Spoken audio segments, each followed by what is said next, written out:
새벽의 공기는 유난히 차갑고 얇았습니다. 해도 뜨지 않은 시장 골목은 오래된 천막이 바람에 스치는 소리만 남아 있었고 그 사이로 만식의 손수레 바퀴가 천천히 굴렀습니다. 손잡이를 잡은 그의 두 손은 마르고 굳은 살이 박혀 있었지만 힘을 잃지 않으려는 듯 장근 육이 미세하게 떨렸습니다. 순애는 남편의 걸음 뒤에서 마대 자루를 반쯤 들어 올려 끌었습니다. 여보, 오늘 아침은 좀 쌀쌀하네요. 당신이 많이 춥겠네? 아니야, 괜찮아. 작은 목소리였지만 마음을 걱정하는 따뜻함이 담겨 있었습니다. 그때 회색빛 비둘기 한 마리가 허공을 갈라 조용히 내려왔습니다. 목 주변의 초록과 보랏빛이 은은하게 번지는 하늘이었습니다. 이 비둘기는 어느 날부터인가 노부부의 뒤를 졸졸 따라다녔습니다. 저 비둘기는 오늘도 우리를 따라오네요, 여보. 어? 그러게 말야. 처음엔 그저 빵 부스러기를 줘서 그런가 했다지만 이제는 마치 두 사람을 지켜주는 누군가처럼 가까이 머물렀습니다. 하늘이는 손수레 옆을 가볍게 날며 두 사람의 속도에 맞춰 움직였습니다. 골목 끝으로 향하던 만식의 시선이 갑자기 아래로 멈췄습니다. 손수레 아래에 떨어진 종이 더미와 지나간 트럭이 구겨놓은 박스들이 어지럽게 흩어져 있었습니다. 만식은 허리를 굽히고 종이 한 박스를 주워 손수레에 넣었습니다. 순간 허리가 삐끗해 의하고 짧게 신음을 냈습니다. 순애는 얼른 다가가 그의 팔을 잡았고 그러게요. 너무 무리하지 말라니까요. 하고 걱정 섞인 눈빛으로 남편의 등을 살폈습니다. 이때 하늘이가 땅에 내려앉아 작은 소리를 내며 고개를 갸웃했습니다. 마치 괜찮냐라고 묻는 듯한 행동이었고 두 사람은 피식 웃음을 흘렸습니다. 하늘이의 행동 하나가 이 고단한 새벽의 분위기를 조금 누그러뜨렸습니다.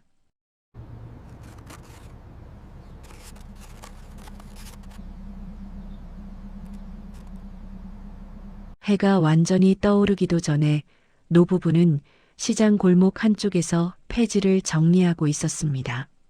만식은 손수레에서 종이를 내려 묶으며 허리를 곧게 펴지 못한 채 숨을 고르고 순애는 구겨진 종이를 하나씩 펼쳐 적당한 크기로 맞추며 그의 옆을 지켰습니다.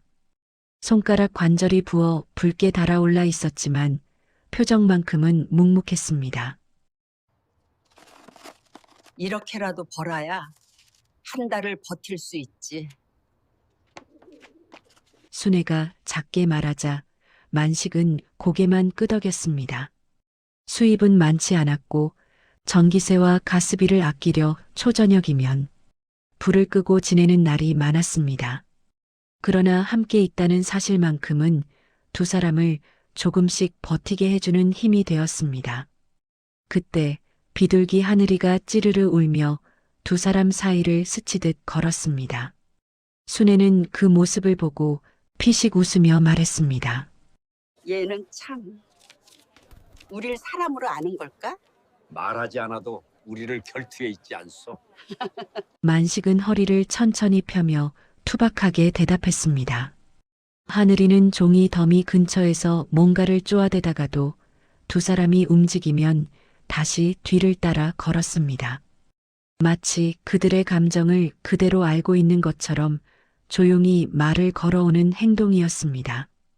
잠시 후 바람이 불어와 종이장들이 흩날렸습니다. 순애는 빠르게 종이를 잡으려 뛰었고 만식도 뒤따라 손을 뻗었습니다. 아이고, 어떡해. 조심해요. 미끄러져 넘어질 수 있어요.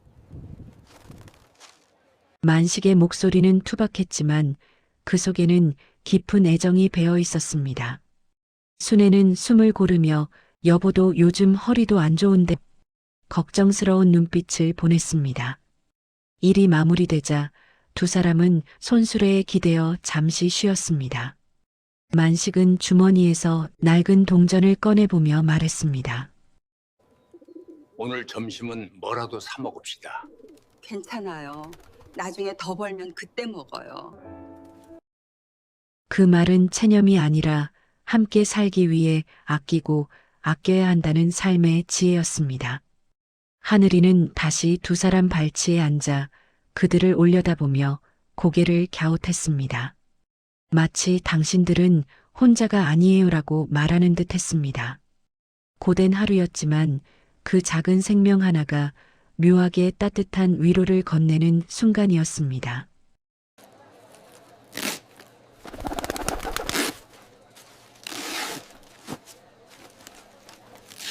새벽 햇살이 시장 골목을 비스듬히 비추기 시작했을 때 만식은 폐지더미 앞에서 종이를 하나씩 묶고 있었습니다. 허리가 굽은 채로 천천히 움직이는 그의 손등에는 세월이 남긴 굳은 살이 두드러졌습니다. 그때 등 뒤에서 부드러운 날개 소리가 들렸습니다. 비둘기 하늘이가 만식의 발치로 내려앉아 작은 고개를 까딱였습니다. 순애는 멀리서 그 모습을 바라보았습니다.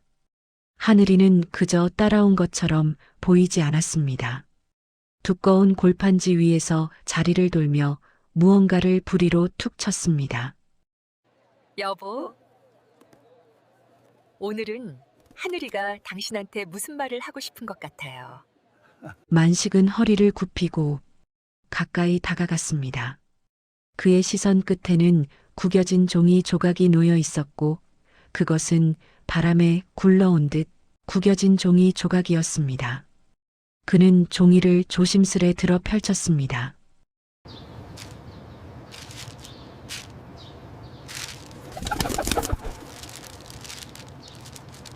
그 순간 만식의 표정은 굳어졌습니다. 종이는 로또 복권이었습니다. 번호는 선명했고 날짜는 바로 어제 것이었습니다. 그는 손끝을 떨며 복권을 바라보았습니다. 순애도 다가와 종이를 확인하고는 숨을 삼켰습니다. 하늘이는 두 사람 사이에서 조용히 날개를 접고 앉아 있었습니다. 마치 이걸 보라고 말하는 듯한 모습이었습니다. 이거 로또 복권인데. 여보, 어제 날짜가 찍혀 있어요. 순애는 종이를 바라보며 작은 떨림이 담긴 표정을 지었습니다. 만식은 복권을 접어 주머니에 넣었습니다. 하늘이는 작은 울음 같은 소리를 내며 두 사람 주변을 서성였습니다. 그 울음은 조용하지만 힘이 있었고 두 사람의 마음 깊은 곳에 작은 파문을 일으켰습니다. 만식과 순애는 서로를 바라보며 잠시 멍하니 서 있었습니다. 말은 없었지만 두 사람에게 이 종이는 어떤 의미인지 충분히 알고 있는 표정이었습니다. 골목은 여전히 낡고 적막했지만 그 안에서 작은 변화가 조용히 깨어나고 있었습니다. 비둘기 하늘이는 그 둘레를 한 바퀴 돌고서 천천히 날아올랐습니다. 그 날갯짓은 두 사람의 어깨 위에 오래 머물러 있던 무거움을 조금 덜어내는 듯 했습니다. 복권 당첨일이 지난 다음 날 아침, 만식은 좁은 골목방 문을 열고 흐릿한 바람을 들여보냈습니다. 방 안에는 오래된 장판이 군데군데 들떠 있었고 작은 TV 옆에는 어젯밤 확인했던 복권이 조심스럽게 놓여 있었습니다. 순애는 남편의 얼굴이 전날보다 더 굳어져 있는 것을 보고 조용히 따라 들어섰습니다. 만식은 책상 앞에 앉아 복권을 다시 펼쳐놓고 번호를 하나씩 확인했습니다. 벽에 붙어 있는 번호표와 정확히 일치하는 숫자들이 줄줄이 나타났습니다. 마지막 번호까지 전부 일치하는 것을 확인한 순간 그의 손이 작게 떨렸습니다. 4, 9, 17, 23, 38, 49. 여보, 우리가 1등이야. 두 사람 사이에는 긴 정적이 흘렀습니다. 순애는 가슴 위에 손을 얹고 조용히 숨을 고르며 복권을 바라보았습니다. 이 작은 종이 한 장이 지금까지의 고단한 세월을 잠시 멈추게 하는 듯 했습니다. 창문턱에서는 비둘기 하늘이가 조용히 두 사람을 바라보고 있었습니다. 하늘이의 둥근 눈빛은 마치 틀림없는 일이니 받아들여도 된다고 말하는 것처럼 보였습니다. 만식은 복권을 두 손으로 천천히 접어 품에 넣었습니다. 순애는 그의 어깨에 손을 올렸습니다. 좁은 방 안 공기는 여전히 낡아 있고 변한 것은 없었지만 그 속에는 미세하게 흔들리는 새로움이 자리했습니다. 오래 버텨온 마음 위로 조용히 내려앉는 빛과 같은 순간이었습니다. 다음 날 아침 만식은 좁은 골목방 문턱에 걸터 앉아 낡은 신발을 벗어두었습니다. 신발은 이미 밑창이 거의 없는 상태였고 오래 끌어온 세월이 그대로 묻어 있었습니다. 그는 신발을 한참 바라보며 자신의 지난 날을 되짚었습니다. 순애는 방 안에서 얇은 이불을 개며 남편의 모습을 지켜보고 있었습니다. 여보, 난 아직도 믿기지 않아. 하늘이가 가져다 준 선물 말이야. 그녀의 얼굴에는 고단한 표정 대신 아주 작은 기대와 안도가 비쳤습니다. 좁은 방 안은 가난하지만 두 사람이 붙잡고 살아온 흔적으로 가득했습니다. 오래된 달력, 녹슨 동전통, 들뜬 장판, 작은 전기포트까지 그 모든 것이 평범한 두 노인의 지난 날을 보여주는 조각들이었습니다. 잠시 뒤 창문턱으로 작은 그림자가 내려앉았습니다. 비둘기 하늘이가 방 안을 들여다보며 조용히 고개를 기울였습니다. 이틀 뒤 아침 만식은 새벽부터 순애와 함께 골목을 걸어 나섰습니다. 폐지를 모으러 가는 길이 아니라 오래된 신발 가게로 향하는 길이었습니다. 가난 때문에 한 번도 제대로 된 신발을 사본 적 없는 지난 날들이 떠오르며 그의 발걸음은 조심스러웠습니다. 신발 가게 앞에 도착하자 지붕 위에서 하늘이가 그들을 내려다보고 있었습니다.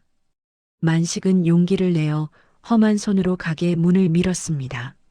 만식은 바닥에 놓인 마음에 드는 상자 하나를 손에 들었습니다. 상자를 열자 깨끗하고 편안해 보이는 새 신발이 들어 있었습니다. 그는 두 손으로 신발을 받쳐들고 한참 바라보았습니다.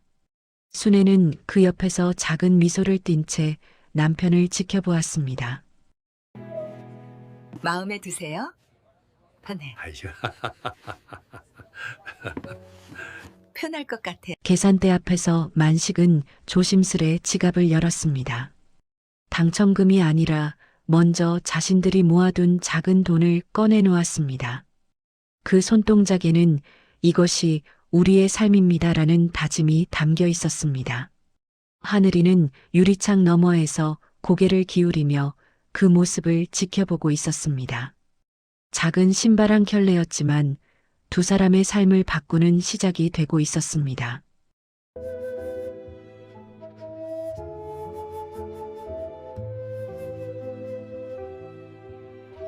구두를 들고 돌아오는 길, 만식은 어느 작은 골목 앞에서 걸음을 멈추었습니다. 순애도 그 길을 알아보며 숨을 조심스레 삼켰습니다. 그곳은 10년 전 아들이 마지막으로 실려나갔던 장소로 이어지는 길이었습니다. 오랫동안 두 사람이 외면하며 살아온 상처의 자리였습니다. 그 순간 만식의 마음은 20년 전으로 깊이 가라앉았습니다. 아들은 누가 봐도 착하고 성실한 아들이었습니다. 군대를 제대하고 학비와 생활비를 스스로 해결하려고 아르바이트를 전전하며 공부를 포기하지 않았습니다. 그리고 마침내 대기업 입사 합격 통지를 받았습니다. 그 기쁜 소식을 가장 먼저 부모에게 전하려고 아들은 그날 밤 기쁜 걸음으로 집을 향해 오고 있었습니다. 그러나 그 순간 운명은 너무 잔인했습니다. 멀리서 아버지가 무거운 폐지 더미를 들고 길을 건너려 하고 있었습니다.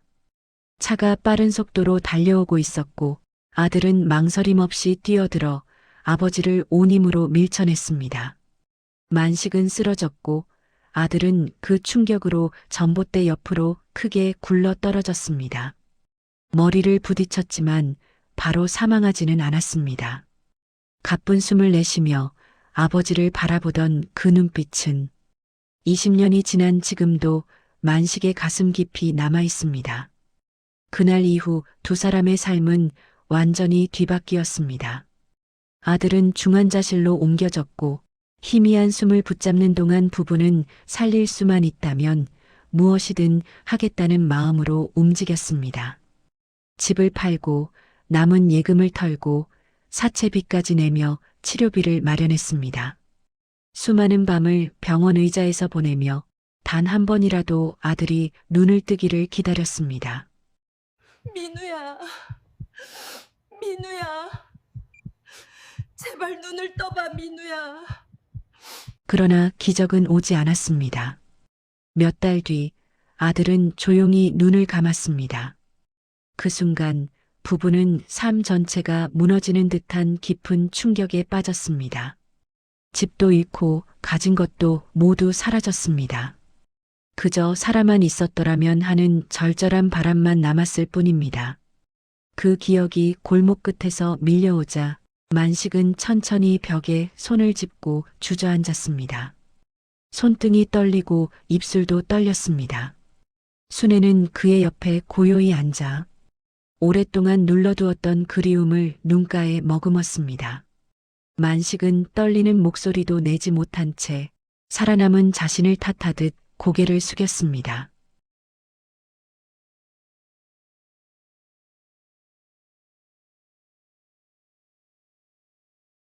만식과 순애의 작은 집은 오랜만에 따뜻한 숨결로 가득 찼습니다. 두 사람은 서로의 손을 꼭 잡고 수십 년 동안 마음속에서만 버티던 무게들을 조용히 내려놓았습니다. 다음 날 새벽 골목에는 상쾌한 바람이 스쳐갔습니다. 만식은 어둑한 방 안에 앉아 조용히 날이 밝는 하늘을 바라보고 있었습니다. 그때 집 밖에서 익숙한 파드득 소리가 들렸습니다. 비둘기 하늘이가 아주 천천히 집 앞에 내려앉았습니다. 마치 마음을 전하러 온 것처럼 조용했고 부리에는 작게 접힌 종이 하나가 물려 있었습니다. 여보. 우리 하늘이에요. 입에 뭔가 물고 있어요. 색은 바랬고 모서리는 오래된 흔적처럼 달아 있었습니다. 만식의 심장은 순간 아래로 꺼지는 듯 내려앉았습니다. 그는 떨리는 손으로 종이를 받아들었고 순애도 숨을 조심스레 삼키며 남편 옆에 섰습니다. 종이를 펼치는 순간 두 사람의 눈이 동시에 커졌습니다. 필체는 너무 익숙한 글씨였습니다. 입사 준비를 하며 잘될 게으라고 적어주던 그 필체, 아들 민우의 글씨였습니다. 엄마, 아빠, 사랑합니다. 제가 꼭 행복하게 해드릴게요. 순간 세상이 멈추는 듯 했습니다. 만식은 숨을 들이쉬지도 못한 채 굳어버렸고 순애는 입을 막으며 흐느꼈습니다. 그때 종이 뒤에서 아주 작은 사진 한 장이 바닥으로 툭 하고 떨어졌습니다.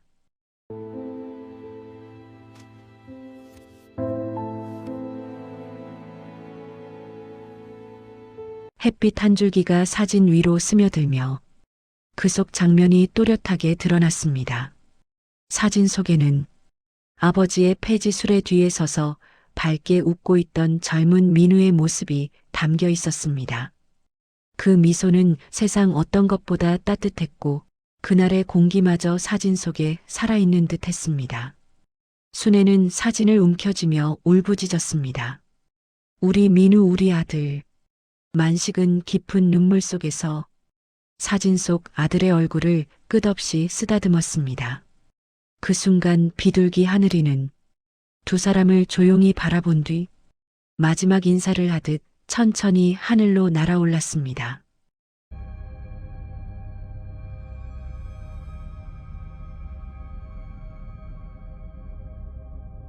두 사람은 사진을 가슴에 꼭 품고 오래도록 울었습니다.